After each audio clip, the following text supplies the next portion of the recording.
देखिए पहला number question, पहला नंबर तुम लोगों को क्वेश्चन बताए थे कि जब ए और बी के लिए द्वितीय पूर्ण संख्या थे क्यू तथा आर, तो हम तुम लोग को बताए थे इस पर जो है आधारित क्वेश्चन आएगा, इस पर आधारित क्वेश्चन बोले थे कि नहीं बोले थे?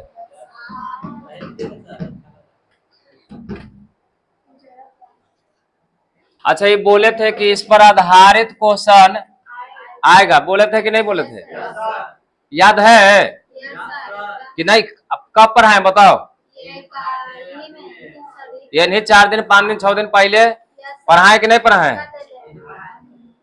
पढ़ाए हैं, पूरा डिटेल से पढ़ाए थे कि यूक्लिड विभाजन एल्गोरिथम से मसा निकाला जाता है, बोले थे यूक्लिड विभाजन एल्गोरिथम से क्या निकाला जाता है? मसा।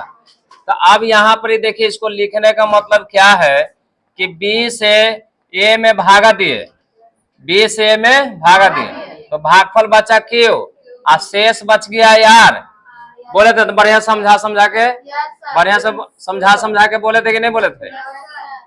तो बी से ए में भागा देंगे तो भागफल हो जाएगा क्यू और शेषफल हो जाएगा यार, है ना? और एग्जाम्पल भी देकर भी बताए थे कि 3 से अगर मान लो कि भागा देते हैं 10 में तो 3 तिहाई 9, 1 हो गया, है ना? तो भाज बराबर भाजक गुने भागफल प्लस शेष बताए थे। तो अब देखिए हम ये बताए थे कि शेषफल या तो 0 आएगा या 0 से बड़ा आएगा, यही आएगा, या तो शेषफल 0 आएगा या 0 से बड़ा आएगा। बात समझ रहे हैं कि ना? शेषफल या ध्यान देगा लेकिन शेषफल या तो 0 आएगा या तो 0 से बड़ा होगा, बोले थे कि नहीं बोले थे? याद करो।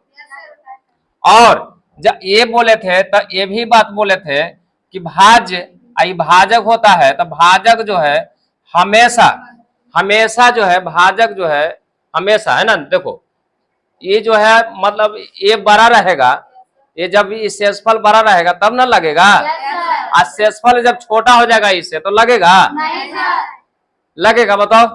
जब शेषफल भाजक से छोटा हो जाएगा तो लगेगा, जब तक बड़ा रहेगा लगेगा और छोटा हो जाएगा तो नहीं लगेगा। तो क्वेश्चन यह कहता है, तो मिलाइए 0 less than equal or less than B,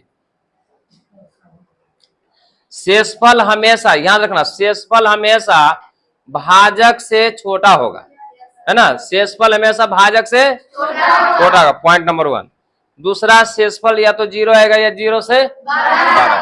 तो कहेगा कि चुनिए बताइए, तो पहला ऑप्शन है, दूसरा ऑप्शन है 0 less than equal less than B, है ना? 0 less than equal B less than R, 0 less than equal B less than R. बीच में बी है तो होगा नहीं, बीच में बी है तो होगा नहीं, बताया था बीच में आ रहेगा, है ना? अब यही दोनों में कंफ्यूजन है। तो यार यहाँ कह रहा है कि शेषफल जो है 0 होगा और 0 से बड़ा होगा, ऐसा ही है, लेकिन यहाँ गलत है। कहता है कि जो ये कहने गए इन है भाजक जो है, यहाँ देखिए बी है, भाजक जो है शेषफल के बराबर होगा, शेषफल के बराबर होगा या शेषफल से क्या हो जाएगा? देखो ये है ना, ये शेषफल से मतलब बड़ा होगा, ये सही है, लेकिन बराबर नहीं होगा, ये गलत हो जाएगा। शेषफल से हमेशा ही बड़ा होगा, शेषफल से अगर बराबर आएगा तो लग ही जाएगा एक बार में ना। शेषफल से हमेशा ही भाजक क्या हो जाएगा? 12, नहीं समझे? शेषफल से हमेशा क्या हो जाएगा? 12, बताए थे बढ़िया से। और शेषफल हमेशा 0 आएगा या 0 से बड़ा आएगा, तो ऑप्शन नंबर कौन हो जाएगा? सही, बी हो जाएगा। बोले थे, अच्छा बोले थे कि नहीं बोले थे कि आएगा परीक्षा में ऐसे चुनने के लिए आएगा? तो इसका सही आंसर है 0 less than r less than b, 0 less than equal, इसको लेस देन इक्वल बोलेंगे, है ना? तो ये इंपॉर्टेंट क्वेश्चन है, ये आता है परीक्षा में। पहला क्वेश्चन लड़ा आया कि नहीं? एकदम हु बहु बोले हैं, जो आया कि नहीं आया? दूसरा क्वेश्चन ये भी बोले थे, खाली लिख लो ना, खाली ये वाला, पूरा सब लिखने की जरूरत है। दूसरा नंबर 714 बोले थे कि अब भाज गुणनखंड करने के लिए आएगा, बोले थे कि नहीं बोले थे? याद है? 714 का भाज गुणन कैसे निकालेगा? पहले 2 से लगाएंगे, कितना से लगाएंगे? 2 से, द्वितीय 6, 2 पचे 10 और 2 7 14, मतलब इसी तरह लगाना है, समझ गया ना? इसी तरह क्या करना है, लगाना। तो फिर लगेगा 7 5 12, 3 15, 3 से लगेगा 3 एक बार में है ना, 3 में 27, फिर लगेगा 7 से लगे 17 7 19 से है ना, तो ये हो जाएगा 2 गुने 3 गुने 7 गुने 17 है ना। आप देखिए 7 से 14 का भाज्य गुणन हो जाएगा 2 गुने 3 गुने 7 गुने 17। अब भाज्य गुणन कितना आसान हो गया है ना। अच्छा बताइए, ये भी पढ़ाए ना, टिक मारते जाना जो मतलब वो टिक नहीं, ये नंबर खाली मारे कि ये वाला क्वेश्चन जो है मतलब क्लियर है ना। तीसरा नंबर देखो, तीसरा नंबर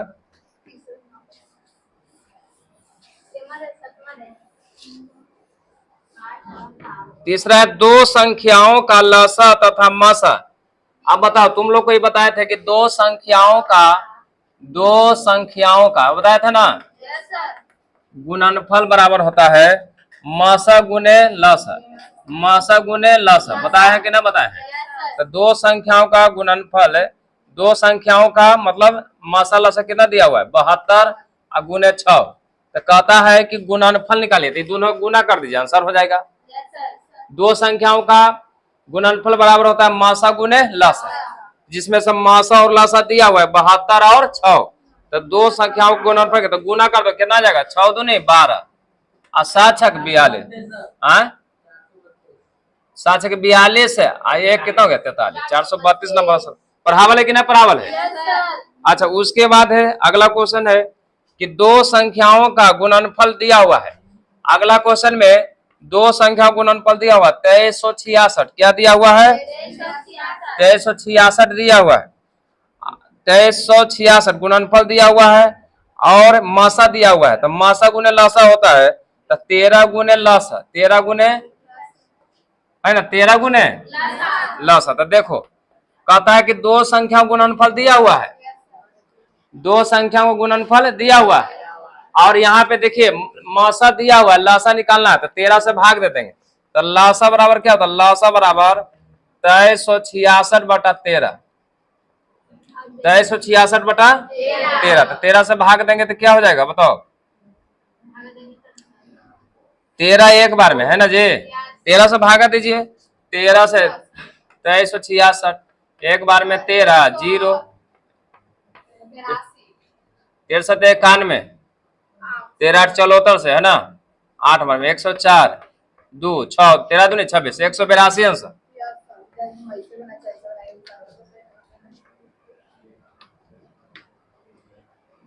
अच्छा बताइए, ये भी मतलब तुम लोग को पढ़ाया हुआ कि नहीं पढ़ाया हुआ, हाँ बताएं, याद है।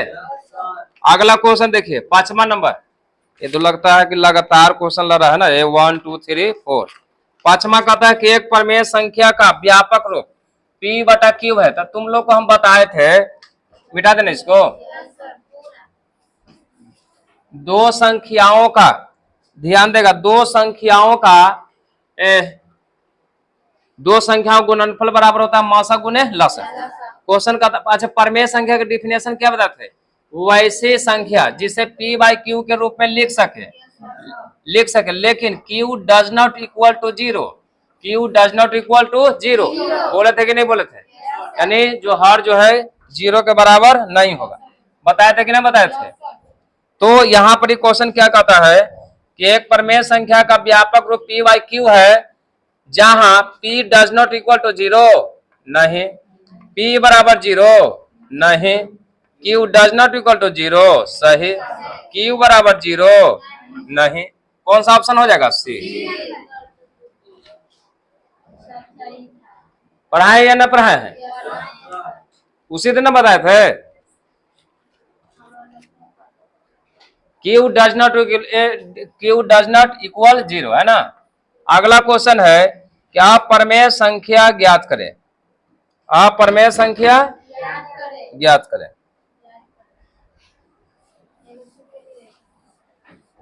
बिठा दें इसको,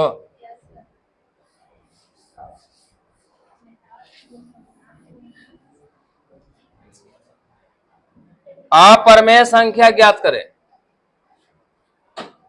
आप प्रमेय संख्या हम बताए थे कि प्रमेय संख्या जिसका वर्गमूल निकल जाएगा, जिसका वर्गमूल निकल जाएगा, और जिसका वर्गमूल नहीं निकलेगा तो अपरिमेय संख्या होगा। तब यहाँ पे देखिए 225, 324, 484, फिर 624।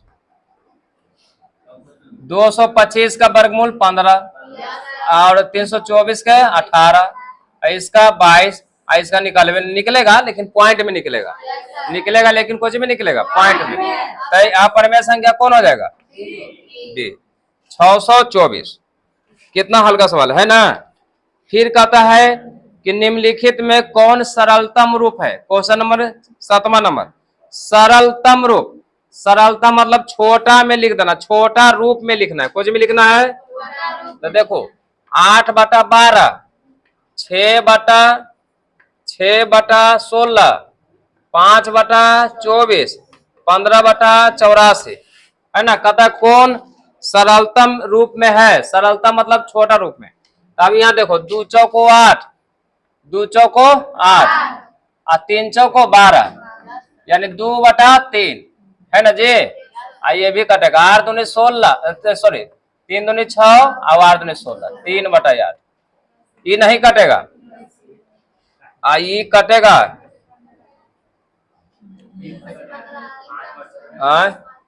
ये कटेगा 15, 28, 84, 5/28।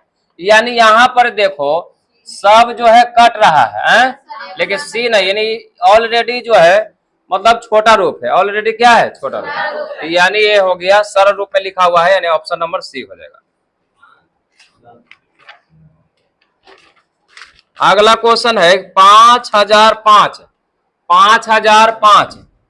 5005 को अभाज्य गुणनखंड के रूप में लिखना है। 5005 को अभाज्य गुणनखंड के रूप में लिखना है। मिटा दे इसको।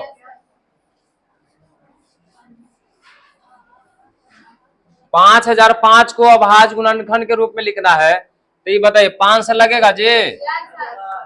1001। आपके बार में लगेगा?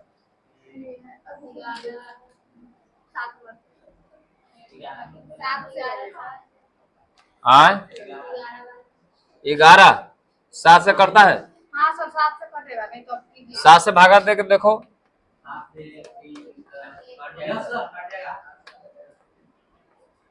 हाँ कट जा रहा है 143 बार में 7 से, फिर 11 से, फिर 13 है ना। तो 5 गुने 7 गुने 11 गुने 13, आंसर हो गया। अगला क्वेश्चन देखिए 9वां नंबर। 9वां कहता पाई क्या है? 9वां कहता पाई क्या है? कहिया बतैली है? 9वां बताए थे, 9वां उस समय बताए थे, ध्यान देना कि पाई क्या है। तो पाई क्या है? अपरिमेय संख्या।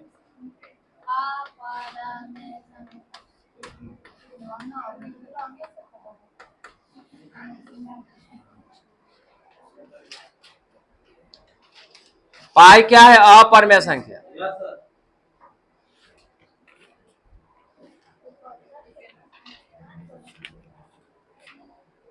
अगला क्वेश्चन देखिए 10वां नंबर।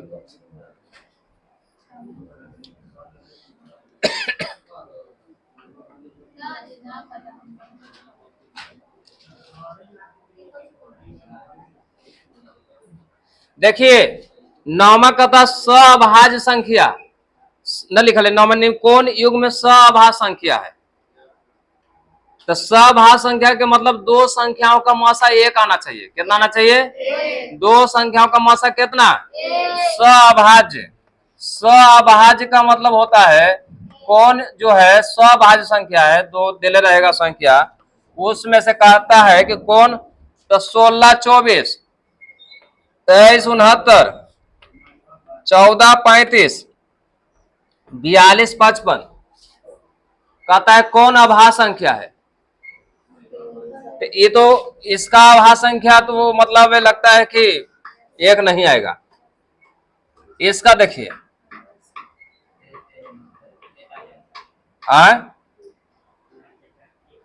मसा कितना ना चाहिए? 1। मासा कितना आना चाहिए? एक। तो ऐसा करो ना, मासा निकालने के लिए तुम लोग को हम बताए थे कि 16 निकालना है, 16 फटाफट निकालिए। 16 एक बार में है ना 8, 8 दूनी 16 हो गया। ये तो आगे 8 इसका मसा, 23 23 या 69, 23 इसका मसा, इसका 8, 14 35 का देखिए,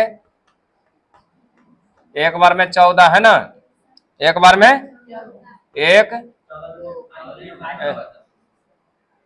14 दुनिया 28 है ना, 7 7 आएगा इसका मौसा। 42 का देखो,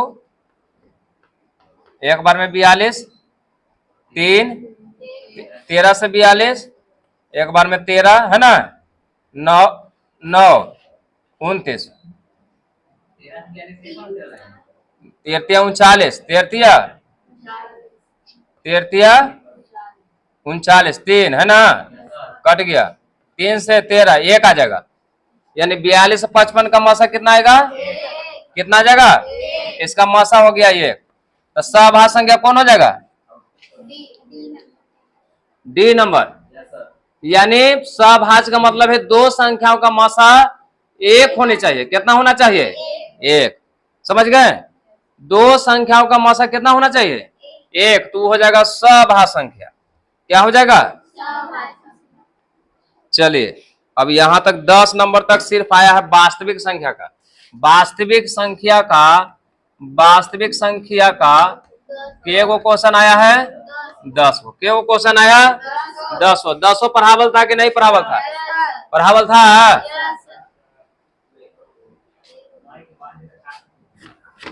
मिटा दे इसको। अच्छा देखिए, वास्तविक संख्या इसी तरह देखो, ध्यान देगा, सुनो एक मिनट। ए लेखन, परीक्षा में क्या क्वेश्चन आता है? 100, मतलब अब 70 आएगा, मतलब परीक्षा फाइनल में भी।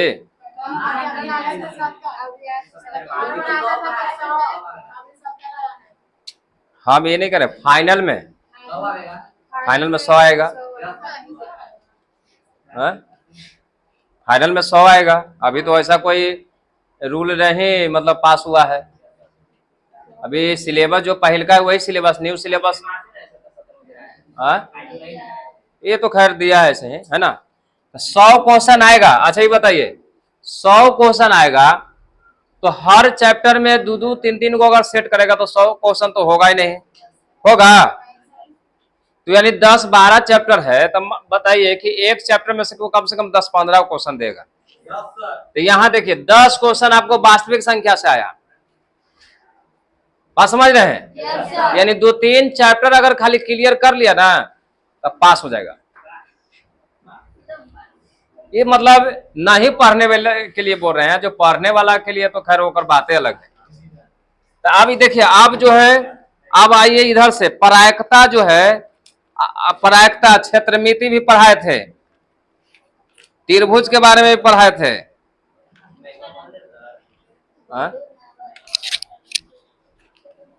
वो माइक का नहीं है।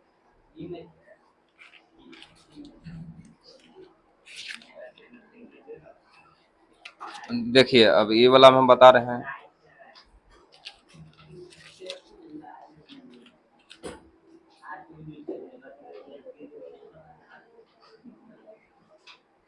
अच्छा ये बताइए, त्रिभुज जब पढ़ा रहे थे तो तुम लोग को त्रिभुज याद करो कि समरूप त्रिभुज बताए थे। समरूप त्रिभुज, समरूप होने का शर्त बताए थे।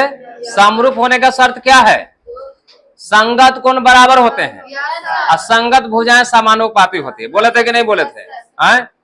बोले थे। समरूप होते हैं, समरूप होते हैं तो ये भी बताए थे। समरूप होते हैं कोची? सभी वर्ग, सभी समबाहु त्रिभुज, सभी वृत्त क्या होते हैं? पढ़ाए या ना पढ़ाए हैं? याद आ रहा है? यह कहता है किस प्रकार के दो त्रिभुज सर्वदा समरूप होते हैं? पहला है समकोण त्रिभुज, दूसरा है विषमबाहु त्रिभुज, तीसरा है समद्विबाहु त्रिभुज, चौथा है समबाहु त्रिभुज। कौन हो जाएगा? पढ़ाए कि नहीं पढ़ाए? अच्छा बताओ, पढ़ाए थे, लेकिन ये भी बोले थे कि इसमें से एक एक क्वेश्चन आएगा। बोले थे कि नहीं बोले थे? बोले थे कि दम आएगा ही आएगा, कोई दो राय नहीं है कि क्वेश्चन नहीं आवेगा। याद है क्वेश्चन आया कि नहीं आया? आया कि नहीं आया? आया। क्वेश्चन नंबर 48 है ना, याद रखिएगा। अच्छा, जब तुम लोग को निर्देशांक ज्यामिति पढ़ा रहे थे तब बोले थे कि उसमें से भी क्वेश्चन आएगा, वो तो देखो और मारने वाला है। एक साथ बाई अक्ष के कटान बिंदु को क्या कहते हैं? याद है? एक केंद्रक, परिकेंद्र, अंतः केंद्र, मूल बिंदु, क्या बोले? मूल बिंदु बोलते हैं। ये दोनों को कटान बिंदु का क्या बोलेंगे? बोलो, बताए थे कि नहीं बताए थे? इस हम देखो मारने वाला क्वेश्चन है। अच्छा, ये भी बताए थे कि मूल बिंदु से होगा तो, लेकिन मूल बिंदु का निर्देशांक क्या होता है? 0 0। क्वेश्चन नंबर 51 देखिए, देखो मारो, देखो मारो, आया क्वेश्चन। अच्छा बताइए। अच्छा, ये भी बोले थे कि भुज और कोटि वाला बोले थे कि एकदम आएगा ही आएगा, एकदम आएगा ही आएगा। 5 8 में कौन भुज है बताओ? कौन भुज है? आए बोले थे कि नहीं बोले थे? -5 आंसर होगा, है ना? अच्छा, आए फिर बोले थे कि 1 से दूरी कौन होगा? ये भी बोले थे -7 -12। x से दूरी क्या हो जाएगा? x से दूरी बाई अक्ष होगा, बाई अक्ष से दूरी x अक्ष होगा, तो x से दूरी कौन हो जाएगा? माइनस।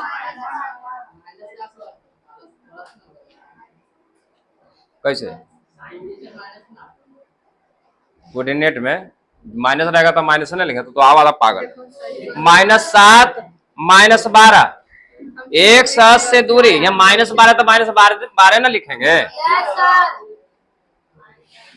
ज्यादा दिमाग मत लगाओ, जितना बोले उतना ही सोचो। एक अक्ष से दूरी -12 है तो -12 ही नहीं होगा। मान ले कि देखो एक अक्ष भी है तो एक अक्ष इधर प्लस वाला, इधर माइनस वाला, इधर प्लस वाला, इधर माइनस, तो एक अक्ष से दूरी माइनस वाला दे लेता -12 हो जाएगा, है ना? चलिए यहां तक हो गया। अच्छा, बीच की डिस्टेंस भी बताए थे, डिस्टेंस फार्मूला, तो उस पर छोड़ दीजिए।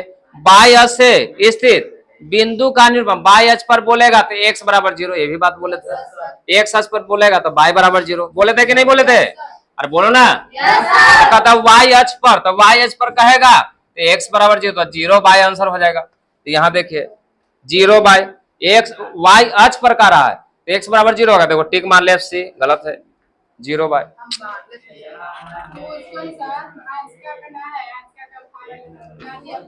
छोड़ो ना, जाने दो।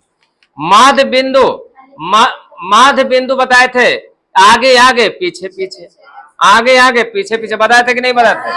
आगे आगे और पीछे पीछे, जैसे तुम लोग करते रहता लाइफ में, आगे आगे पीछे पीछे,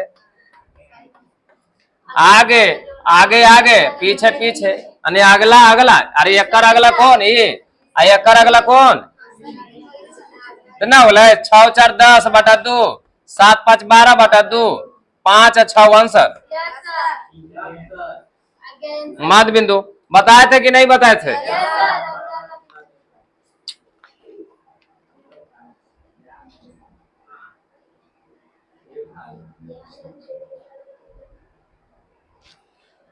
अच्छा, उसके बाद पूरा नहीं दीजिए, थोड़ा सा मतलब नहीं समझे, थोड़ा सा समझे, थोड़ा सा टाइम लगेगा। नहीं, हम अभी जो कौन सा क्वेश्चन बता रहे हैं, जो देखो और मारो, यानी बन जाए देखो और मारो तुरंत, मतलब देखो और आंसर हाजिर हो जाए। और वैसा क्वेश्चन देखिए, अभी कम से कम 10 क्वेश्चन हो गया है, वास्तविक संख्या छोड़ के लगभग हो गया। अगला क्वेश्चन देखिए, समकोण त्रिभुज में न्यून कोण की अधिकतम संख्या क्या हुआ? तो समकोण त्रिभुज में एक तो समकोण होवे करता है, एक समकोण हो गया, बाकी दोनों क्या हो गया? न्यून कोण हो गया। तो के गो अधिकतम होगा? तो 2 होगा, 2 आंसर हो जाएगा। 59 उसके बाद आइए 62 नंबर, तुम लोग को बोले थे कि अर्धवृत्त की परिमिति क्या होता है? अर्धवृत्त की परिमिति होता है 7/7 बताए हैं? याद है? तो यहाँ देखो कहता 7 सेंटीमीटर त्रिज्या, आर बराबर 7 सेंटीमीटर, आर बराबर 7 सेंटीमीटर। कहता है अर्धवृत्त के परिमिति, तो अर्धवृत्त की परिमिति क्या हो जाएगा? 36/7 गुने 7 कट गया था 36। हल हल का पढ़ाए कि नहीं पढ़ाए हैं? 62 सब तो एकदम हल्का है। चलिए उसके बाद देखो, उसके बाद देखिए, देखो मारने वाला देखिए क्वेश्चन, मिटा दे इसको।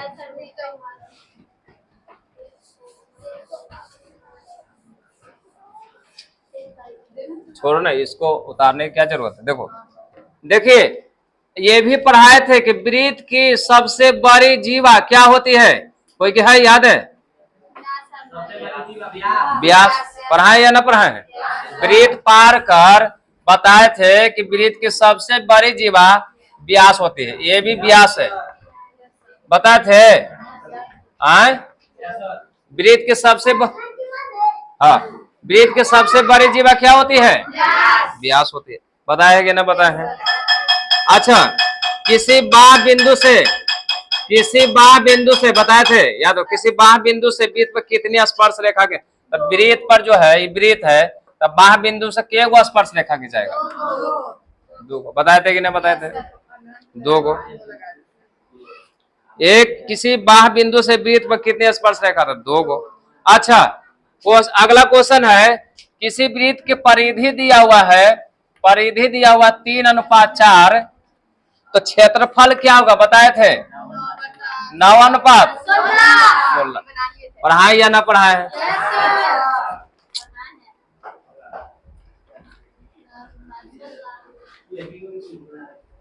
अच्छा, उसके बाद क्वेश्चन है कि 10 अभाज्य संख्याओं का माध्य क्या होगा? देखो हम ये बात बोले थे कि अभाज्य संख्या इसलिए देता है कि लड़कन को कंफ्यूजन कर दे, है ना। तो अभाज्य संख्या 10 को, तो 2, 3, 5, 7, 11, 13, 17, 19, 10 को है। 3, 6, 27 नहीं होगा, 29 होगा। अब इसको अब लड़कन सोचेगा कि इसको बना लेगा लड़कन आगे प्लस पीछे बटा 2, नहीं, ये रेगुलर नहीं है, इस सबको जोड़ना है और जे गो है उतना से भागा देना, जोड़ के 10 से भागा दे देना। इसको जोड़ के 10 से क्या कर देना है? भाग।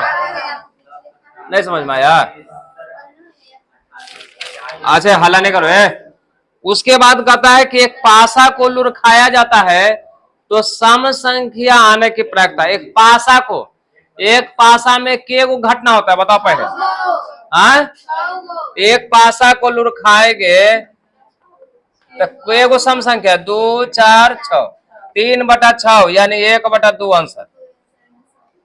ये मान ले 2/3 अंश। हमको भी गलत हो गया, हम भी 1/6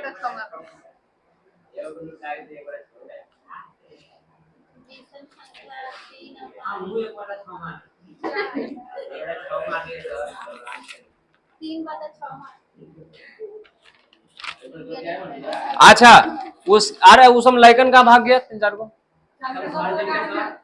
सरकारी में सब पढ़ता नहीं है, खाली वो गया है।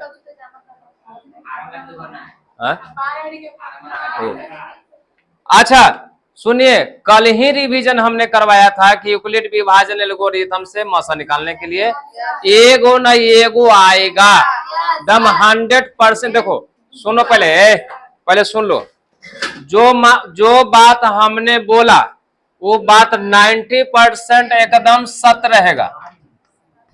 क्या परसेंट सही रहेगा? 90%। अब 10% तो सुन रहे, हमने जो बात बोलता हूं 90% एकदम सत्य बात रहेगा। 10% जो है उसमें कभी कभी बात गलत हो जाएगा। वो तो तुम लोग भी जानता है, कल किसने देखा कल किसने देखा है ना, कोई जान रहा है। लेकिन जो अनुमानता है उस अनुमान से अनुमान लगाकर ये तुम लोग को बोलते हैं कि क्वेश्चन आएगा ही आएगा। लेकिन इसमें जो एक बिस्खोपरा होता है जो पीएचडी कैले है वो कहेगा कि हाँ सर बोल दिलखिन तो हो ही जैतै, मतलब समझो। अब वहां से उसको नेगेटिव काम करना शुरू हो गया, सर बोल देखिन है तो हो ही जैतै। यानी अब यहां समझिए, पॉइंट समझो। अब जैसे हमने बोला कि 90% जो है जो हम बोले एकदम सही हो जाएगा, बोल रहे हैं। अब कोई लड़कन के जो है 90% सेट हो गया, एकदम सेट हो गया। सर बोल दिए तो एकदम सही में सही हो जाएगा, सर बोल दिए तो बोल दिए, है ना। उसको कोई इधर उधर तेला बेला नहीं करेगा। अब उसमें से ई हो गया, ये जो सोचा। बी आप सोच लिया, बी का देखो दिमाग, बी का दिमाग जो है सेट हो गया, बोल दिए कि सभी वर्ग सभी वृत्त सभी संभाव त्रिभुज समरूप होता है, एकदम आएगा ही आएगा। ये लड़का सोच लिया कि ये सोचा कि आएगा ही आएगा, दम जो है सेट कर लिया, है ना। लेकिन बी सोचा कि हाँ अबे करेगा, सर का भगवान होते थे कि दम आ ही जेते, बोल देखे एकदम आ जेते, पिछला साल अले तो हो सके इन साल आ जेते जे, बात समझ में।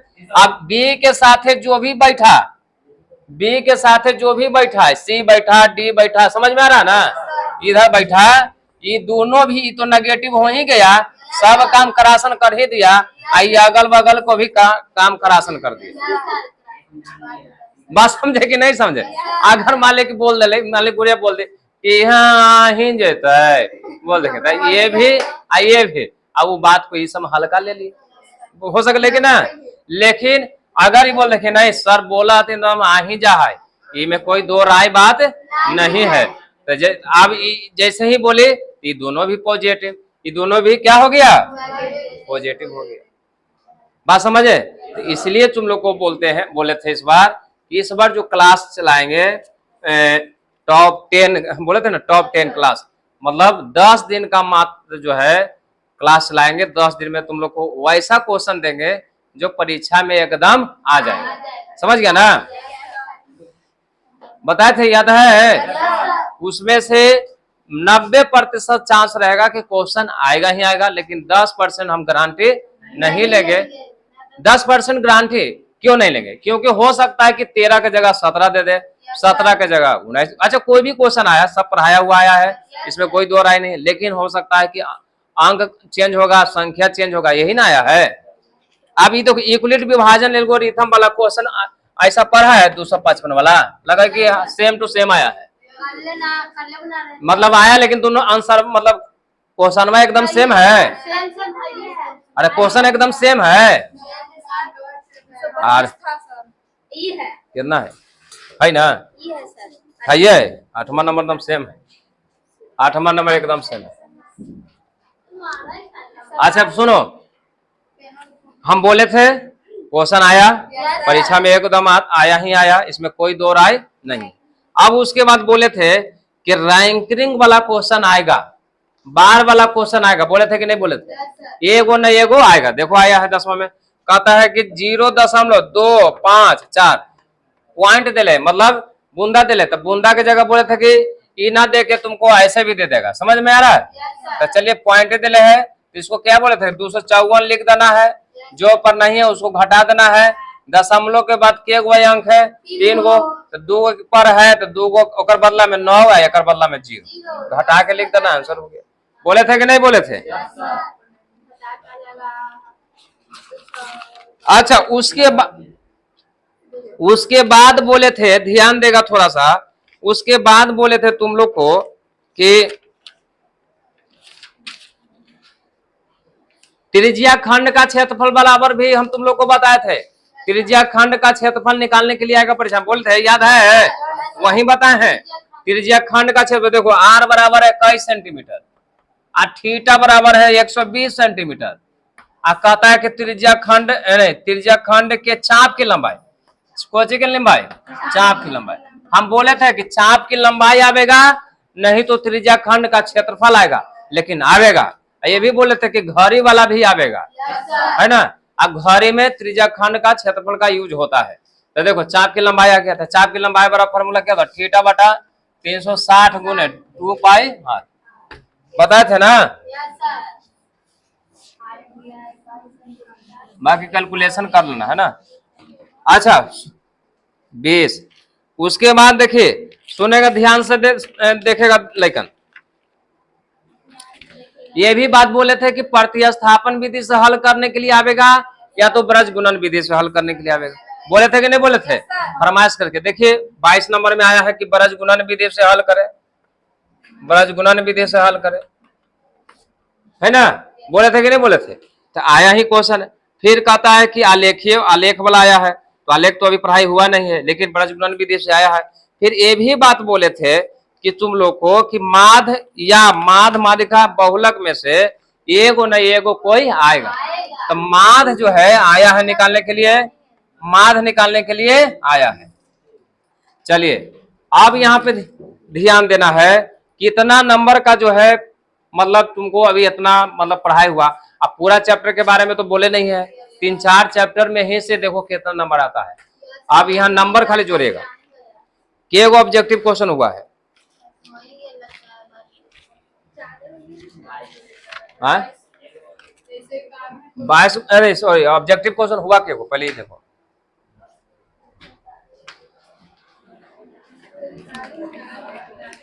ए 10 गो तो वास्तविक संख्या तक हुआ था,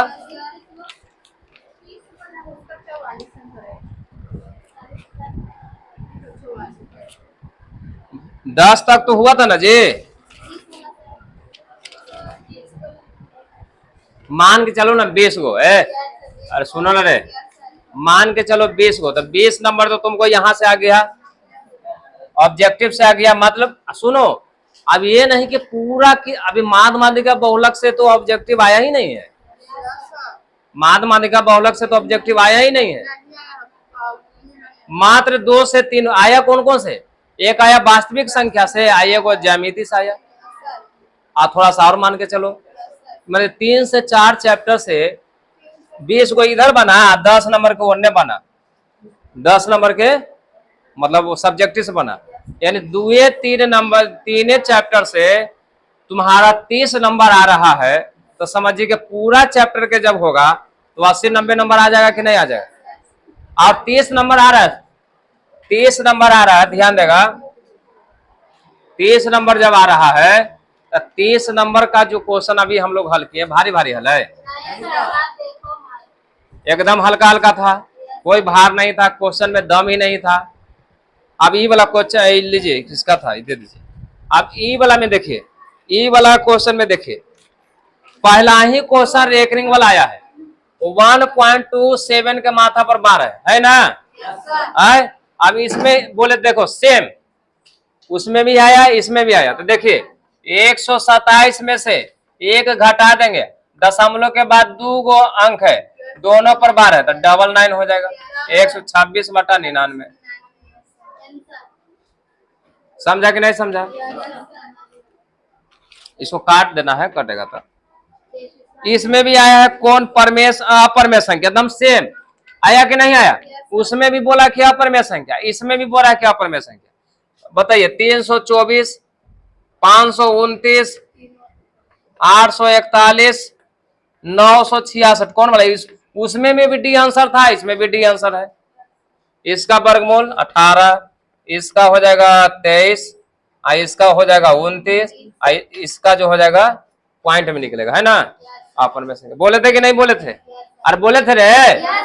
फिर ये भी देखो 16 के पावर 3/4 तुम लोग को पढ़ाया हुआ है, इसको कैसे होगा, तो 2 के पावर 4 के पावर 3/4 कट गया, तो 2 के पावर 3 बराबर 8 बताए थे।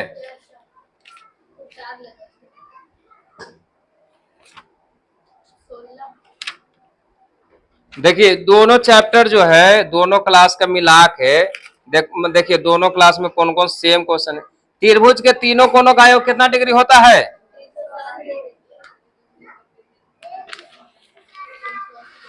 त्रिभुज के तीनों कोनों का योग कितना डिग्री होता है, कितना 1000 बार बोले हैं, 1000 बार से कम नहीं बोला गया होगा, बोला गया होगा ना। अब बताइए, ये 360 बोलिए।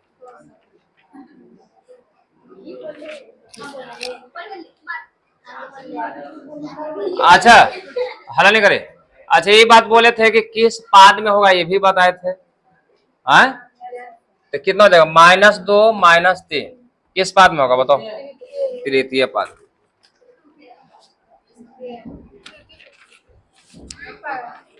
ये बोल रही द्वितीय।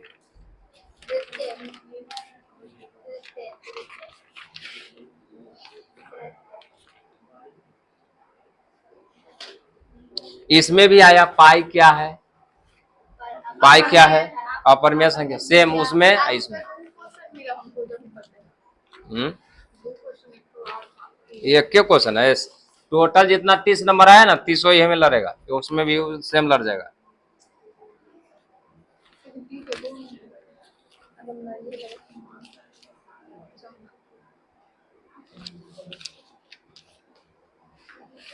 अच्छा, उसमें आया था कि समकोण त्रिभुज में कितने न्यून कोण संख्या होता है।